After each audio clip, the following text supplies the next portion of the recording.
This episode is brought to you by Absolute Landscapes.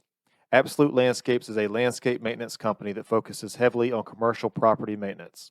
Call today for information about the services we provide and how we can best help you.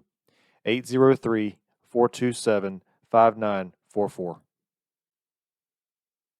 I am really excited to do this because this is probably one of the topics that I enjoy talking about the most on this podcast. And I think the reason I like talking about it so much is because it's not really, there's so much about sleep that I feel like people just kind of gloss over it. It's just like, oh, if I get a couple hours, whatever I need, that's okay. But I feel like it's much deeper than that. Oh yes, sleep is foundational. Yeah. It's our bedrock. So yeah, if you want to introduce yourself and kind of preface the conversation, just say who you are, what you do, and we can go from there. Yes, my name's Dr. Catherine Darley. Welcome, everyone. I'm a naturopathic sleep expert, and my entire career has been focused on helping people sleep using natural methods, behavior, lifestyle, natural supplements, light therapy, etc.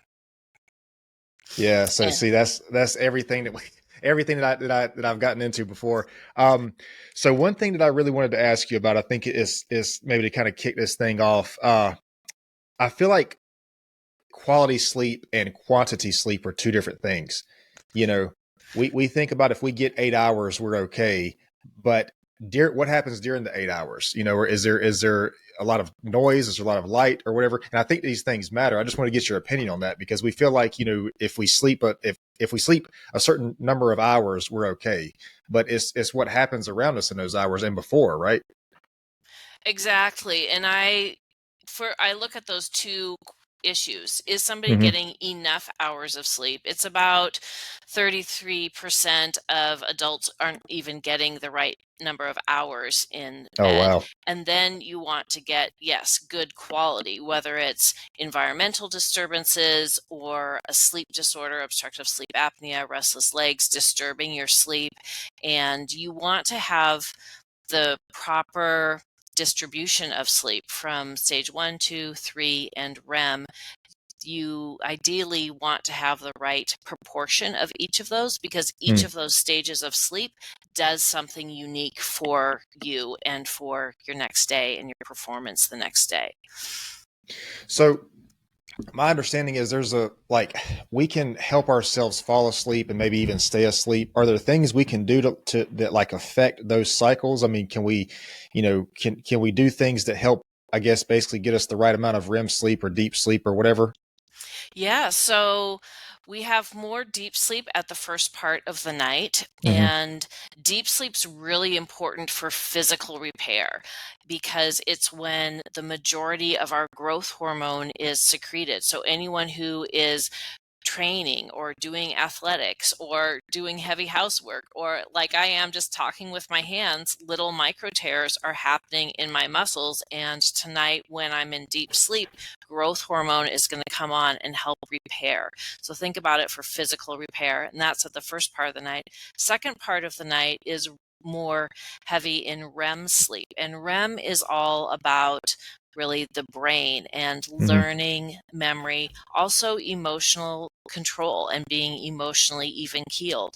So if you are someone who needs ideally 8.5 hours of sleep, that's your set point, but you're only getting 7, you're more selectively restricting your REM sleep, and therefore you'll have deficits in those areas: cognition, memory, emotional regulation, really important pieces that we need to have on board to have a good day.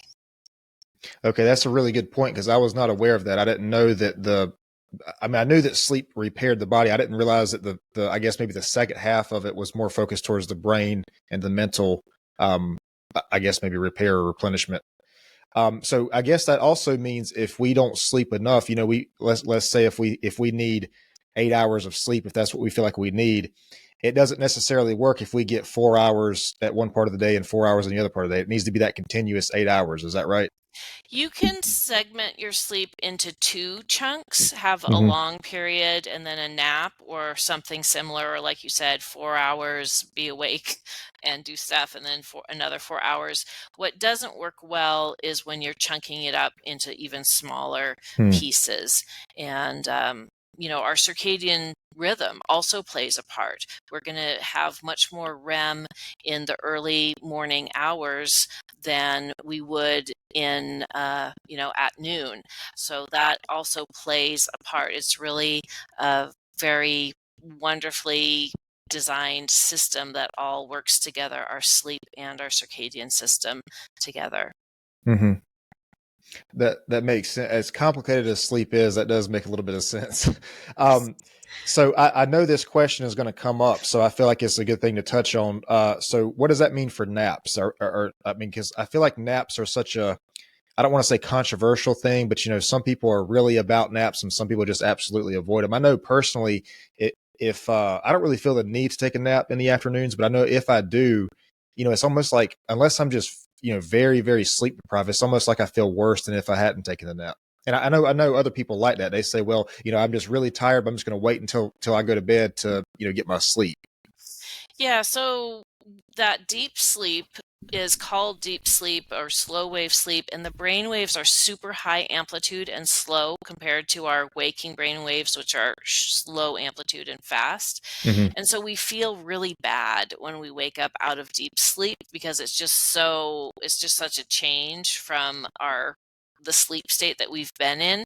And so if you're taking a nap, you want to take it 30 minutes or less, or do a whole sleep cycle. So either way, you're waking up out of light sleep and not deep sleep, because that's when a person, if somebody sets their alarm to wake up for 40 minutes, an hour into their nap, you're not going to feel good. Okay. And a full sleep cycle is approximately 90 minutes. Is that right? That's right. Yeah. Okay. 90, maybe a little bit more, up to 110 minutes. Okay. I think I asked you this the first time we talked. I think, I guess sleep for everybody is different. I feel like for me, an optimal amount is somewhere around 7 to 7.5 hours. But, if you break up 7 hours into 90-minute chunks, that means I would be waking up right in the middle of one of those cycles, approximately, you know. So, so I guess it would be, what is it? 6 hours, 7.5, 9 hours would be the 90-minute increments, I think. Yes, sleep cycles do vary though, Hmm. and people aren't naturally going to wake up out of deep sleep. Typically, you're gonna, without being woken up by something, an Hmm. alarm or somebody, you're not naturally going to wake up out of deep sleep. And so, for some people, their cycles might be a little bit shorter. Some people are going to be a little bit longer. It's not an exact 90 minutes. Okay. Okay, that makes sense. So this is something too that I think is worth mentioning. I've noticed that, like, if I sleep, like let's say that you have an opportunity to sleep in or whatever, I still notice that I wake up about the same time as I would normally wake up if there was an alarm clock involved. And I question sometimes whether that's a good thing or not, because for one thing, it makes me feel like maybe I'm I don't want to say stressed because that's not the right word, but maybe just I have that around that 7 hour mark. There's this whatever it is that makes you wake up, Yeah, and then internal clock. yeah, but then I feel like, okay, well, I'm just accustomed to that, so that's what I'm doing. So I don't know if that's a good thing or a bad thing, that if you know have interrupted sleep and you still wake up at the same time. Cody, it's definitely a good thing to wake up Hmm. at the same time. And, the some of the little phrases that you've used already in our conversation make me think that you're probably getting close to the amount of sleep that you need. You said that you don't feel the need for a nap in the Hmm. middle of the day. That can be a positive sign that you're getting close to the amount of sleep that you need. This next comment about you're waking up around the same time, even when you don't set an alarm, that's another good sign that A, you're getting enough sleep on a regular basis, and B, that the circadian timing is right for you. There's been some really cool, very powerful research just come out in the last month or so, maybe longer. Time flies, right? But but it shows that really we should be focusing not only on getting the number of hours we need each night, but the regularity in terms of going to bed and getting up at close to the same time, within 30 minutes of the same time every day of the week, and also getting the same amount of sleep every day of the week. So, what you're describing sounds like that's true. Okay. Yeah, that I can definitely see that, because if I sleep past that time frame, it's like I just feel, foggy all day. It's just like crazy. So, so if a person wanted to, if they were questioning whether or not they were getting enough sleep, I guess for basically what you just said, if you don't feel the need to nap, if you feel like you're waking up at a consistent time, are there any other indications that your sleep is right? Yeah, so there's a couple things that I like people to pay attention to. One is if you are waking up with an alarm clock, you haven't gotten enough sleep. Hmm. And that is a novel idea. We're trained from middle school or high school to wake up with an alarm. So if you're waking up with an alarm, it's not enough sleep, and you can keep adding maybe 15 minutes of time in bed every 3 or 4 days to just slowly increase your time in bed until you're waking up before your alarm. Having the alarm as a stopgap, like, okay, this is the time I must get out of bed, even though I woke up earlier. Sure, that's fine. But to use the alarm to wake up is a sign of not getting enough sleep. And then the other thing you can really pay attention to, and we're recording this right after the winter holidays, you can notice on when you have time off, long weekends or a vacation or a holiday stretch, how much sleep do you get on those nights? Are you getting more sleep? Because that would be an indication that that's probably closer to the amount of sleep that you need. And, I think sometimes people think of sleep as like time lost. It's Hmm. not time lost because it boosts your performance and even your happiness so much that it's really a productive way to spend your time. For sure. So, man, there's just so many different directions we can go with this. Um, does that okay, so that makes me think about a really important question that I think a lot of people are not going to like, which is, the snooze alarm, hitting the snooze button. So if we wake up and we say, man, I can, I have enough time for another 20 minutes or so, that's not a good thing, right? No, just set your alarm originally for that time that you absolutely have to get out of bed. What basically happens is you're not getting good quality sleep for 20 minutes. You're Hmm. substituting what could have been good quality sleep or wake time for this kind of poor quality with the snooze alarm going off sleep. That makes sense. Um, Dr. Darley, one thing I wanted to get into, I think there's plenty of information on the internet, especially social media, about morning routines. I wanted to ask you about like a nighttime routine. You've mentioned, like light therapy, and I think we might have talked about this before, bright lights before bed type thing. There's a debate in the fitness world, and I don't want to go here with this, but there's a debate in the fitness world about, if you eat too close to bed, whether that, you gain weight or not. But like, maybe to ask you, if you eat too close to bed, does that hurt the quality of your sleep? I mean, because I feel like most people would say, if they have a heavy, solid meal, they maybe feel lethargic or so after, and you would think it helps you fall asleep. But also, too, at the same time, I think most people would agree that if you try to go to sleep, very hungry, it's probably going to be difficult. So what do you think? Like, just the ideal, like, before bed routine, like as far as Yeah, food and so light and everything. yeah, I start thinking about it 3 hours before bed. The recommendation is that 3 hours before bed, you turn down the lights so that you're Hmm. only getting what's 10 lux. Lux is a measure of light. One lux is equal to one candle flame. So 10 lux is 10 candle flames, not very bright. You can use your phone and download a free lux meter and then just test the lighting in your home. I think it's pretty dim because 3 hours before bed we're typically still doing stuff, right? Hmm. So an alternative is to wear blue blocking glasses like these. They make everything just a lovely kind of sunset color that allows your natural endogenous production of melatonin to start to rise, and melatonin helps us sleep. You also want to, 3 hours before bed, not eat anymore, and no more alcohol. Alcohol particularly helps us fall asleep at the beginning of the night, but once it's metabolized off, we wake up. So, the recommendation is not to have any alcohol for 3 hours before bed so that it's kind of processed before you hit the sheets. Those are really important measures. And then if someone's having a racing mind, which can happen to so many people, I myself am not 100% immune to this human phenomenon. Right.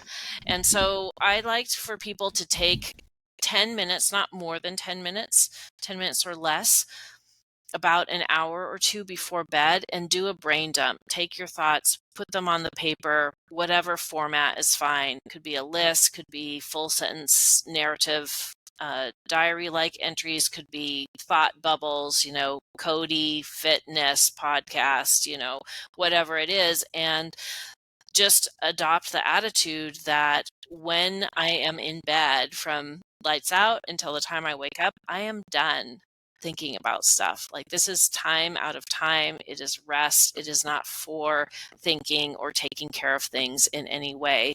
And that, I think, can be very helpful. And of course, sometimes we're in a stage of life where we do have to care for others in the middle of the night. And, that, of course, is a different situation. I'm not talking about that. This is more for the racing mind component. Okay. So what about when we wake up? Because we hear that that light first thing in the morning, especially bright light, ideally sunlight, but just light first thing in the morning really helps set the circadian rhythms. I think that's something, and I know some people out there get up before the sun, is out, but I guess in that case it would just be best to get some source of light, I guess to regulate the circadian rhythms, maybe.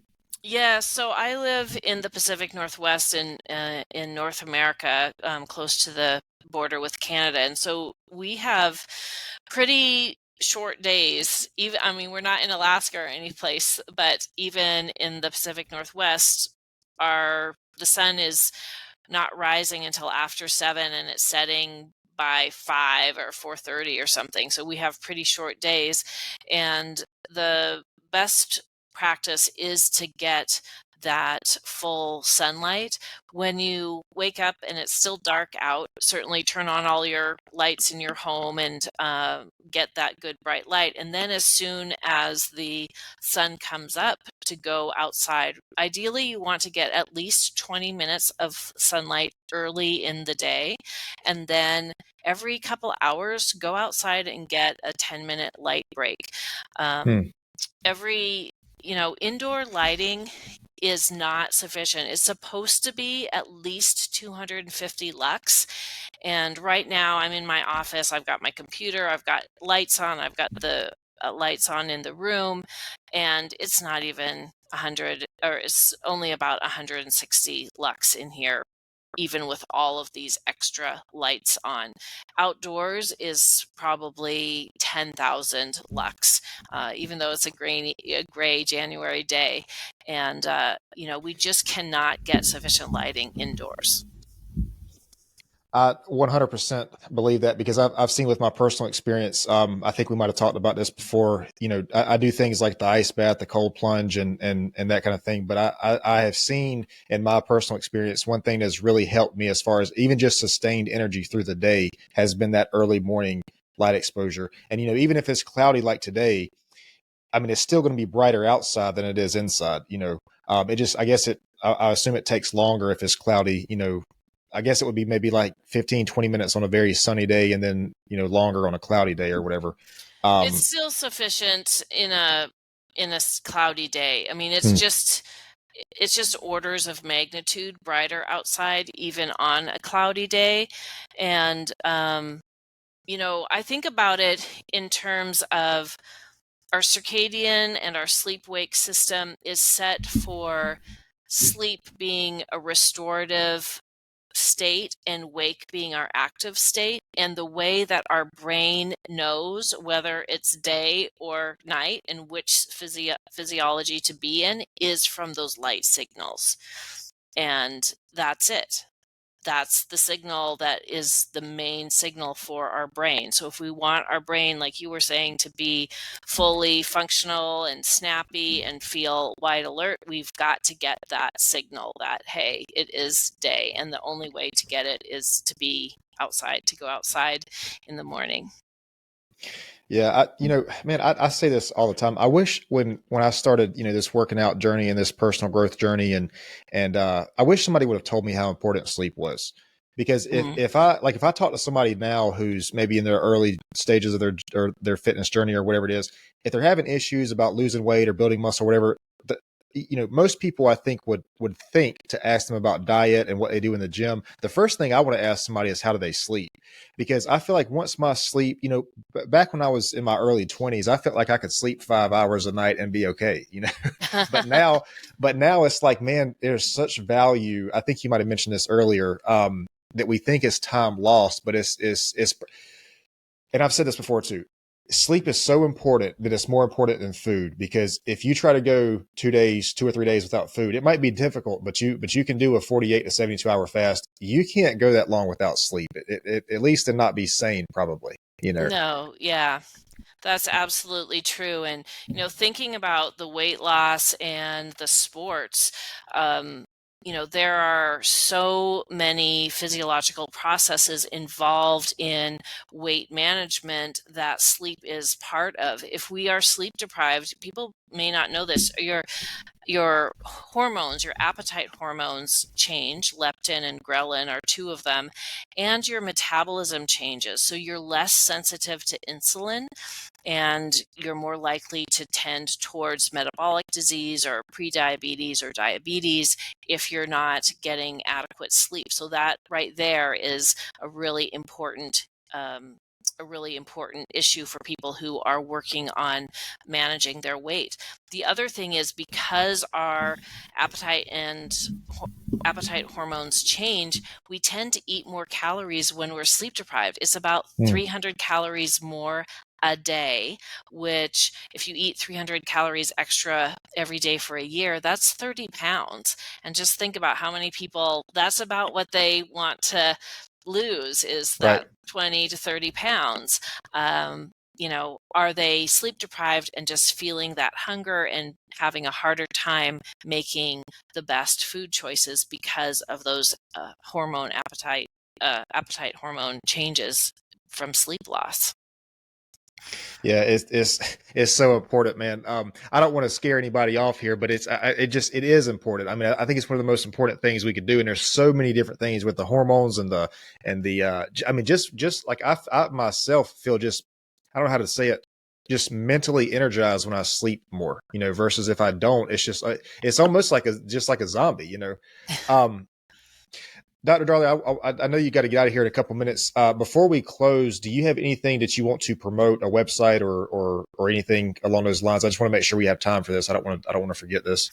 Oh yeah, I was just I've been making some online courses, and I've just this week been finishing up one for athletes, and it's Hmm. 3.5 hours online course about how to use your sleep as a performance enhancing tool for athletes. And the research is just really interesting and powerful, where they have professional sports teams sleep extra. They call it sleep extension to 9 hours or 10 hours, and they just rock it in the competition when they do that. So I want people to have those kinds of tools for themselves. Perfect. So where can that be found? Is there a website for that? Yep, my name is Skilled Sleeper, so skilledsleeper.com. And then if people want to engage with me on social, I'm on Instagram. I have a YouTube channel, Substack, all under the Skilled Sleeper name. Okay. One other thing I wanted to ask, and I don't know, I don't know, this might offend some people, but I've heard that we want to limit caffeine intake to about 90 minutes after we wake up. And some people hear this and it's just like, oh my gosh, I could never. But my understanding of this is, and I don't know if this is correct or not, but you want the cortisol to eradicate the adenosine or something like that, something along those lines. Yeah, Maybe I have that so backwards. before we wake up, our cortisol starts to rise, and cortisol helps us feel alert and mentally active and all that. And you want your cortisol to rise before you're taking caffeine.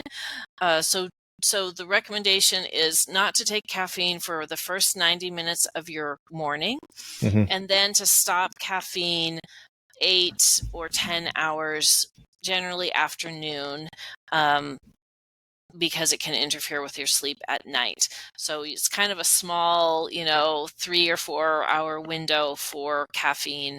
And one of the things that I've seen in my practice is that people don't realize that our tolerance for caffeine, just like with alcohol, our tolerance decreases as we get older.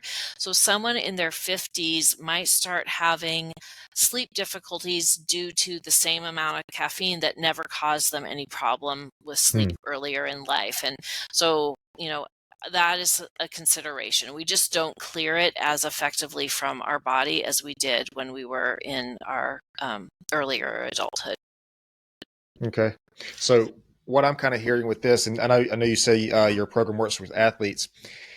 What I hear is if we have a workout late in the day and we use some sort of pre-workout, it might help us in the gym. The caffeine, intake might help us in the gym, but it could hurt us on the back end with the sleep. We could not get the quality sleep we need. So it could be possible that the pre-workout might help you get through the workout, but it might not necessarily help you recover because you can't get the quality sleep you need because the caffeine is too, like I'm in the gym and I don't know, this was something else I wanted to ask you too. I do drink caffeine, but I try to not drink it after like 2 or 3 at the very latest. I'm usually in bed around 11 p.m. So I don't know. I guess that's a good window.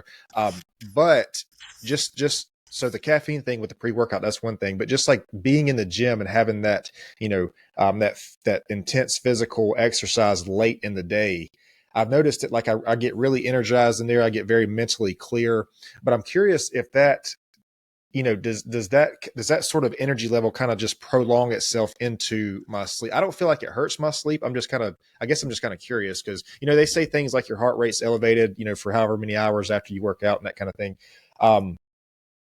But yes, I'm curious about that. Yep. So the impact of exercise can actually impact your circadian system also. So exercise generally at 4 p.m. or earlier is going to make you be more of a morning person. So you're ready to wake up in the morning and you're ready to fall asleep at an earlier time in the evening. Exercising after 7 p.m. shifts your body clock later. So typically you'll end up falling asleep later and then not ready to wake up until later in the morning. So that's something for people to consider. And, there's just so many environmental influences that we have in our modern lifestyle indoors that push our sleep later. The blue light from computers at night, eating late, and then not getting that sunlight in the morning. So I would really consider your workout time. Is it helping your sleep or worsening your sleep? I could see some people say maybe, well, like I'm exhausted after my workout, so that helps me go to sleep. But I can also see it both ways. Somebody like me who gets it sounds backwards, but gets energized by the workout. I can also, but it's also too like it's the most practical time for me to do it is later in the day. Yes, right. Okay, so just to summarize everything, we were talking about the quality sleep, and we said that these things, this can vary. It sounds like between person to person. I think what the ideal adult is somewhere between 7 and 8 hours ish. 7 to 9, 7 to 9. 9. Okay. And I'd really like to just point out that this is a bell curve. Mm-hmm. And it's not that every adult will do fine so long as they're 7. Think about it like someone's height. It's something, how much sleep you need is something that you are just basically given. There's not much you can do about how much sleep you need, just like you're going to be as tall as your genetic code gives you, right? And so really having people identify how much sleep they do best with by cluing in with how much they're getting on their days off and holidays and not using an alarm to wake up. that is going to be a better idea of where you fall on that bell curve. And just to know that even an hour, hour and a half of sleep deprivation is going to impact your performance and your health. Okay. And this is quality sleep, not necessarily, just because it's 8 hours doesn't mean it's quality. We're talking about Right. quality sleep. Okay. So figure out how much sleep we need, aim to get that every night. And then we said that some things that can affect that are eating within 3 hours before bed, alcohol within 3 hours before bed. There was another one I think that you mentioned. The Was caffeine, the it caffeine? light. Oh yeah. Yeah. Light. And really, I talked about light during the day, 250 lux, 3 hours before bed, 10 lux. And when you're in your bedroom, it should be really dark, so much that if you hold your hand out, you can't see your fingers wiggling. And that's one of the things I've noticed, that many people have a bedroom that bugs them, that there's stuff in their bedroom that they know bug them. It's that annoying LED light on the light switch, or there's some sound, or the bed is uncomfortable for their preference. Do a bedroom tune-up, and that can make actually a much bigger difference than people anticipate. I bet. Just real quick on that. What about white noise? Something like a fan or something. Is that okay? That's fine. Yeah. Sometimes people need that depending on their home and who else is in the home, right? People on different schedules and whatnot. A white noise is fine. I'm not a big fan of listening to an app to fall asleep, because it's not, there's other strategies that are more empowering for people. Okay. So is there anything else that you wanted to kind of touch on before we close out? I know we were talking about the quality of sleep, how to get that, how to identify that, things that might, hinder that. I kind of want to ask how to improve that, but it just sounds like I don't want to say it's simple, but it sounds like to just not do the things that hinder it. I mean, is there any way to improve it other than just not do those things?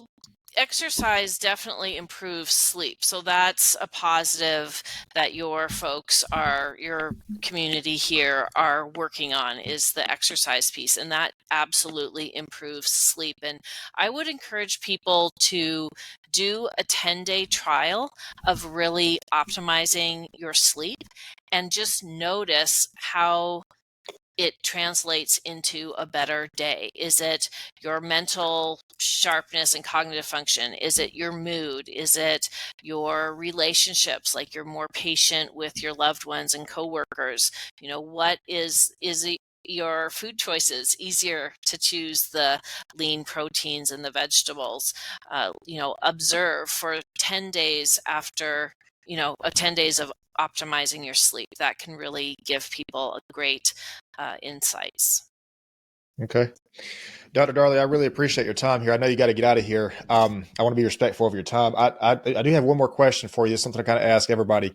Yeah. If you had to kind of pinpoint or maybe just identify one of the most important lessons you've ever learned in your life, it can be through your career or just your life, something you're comfortable sharing.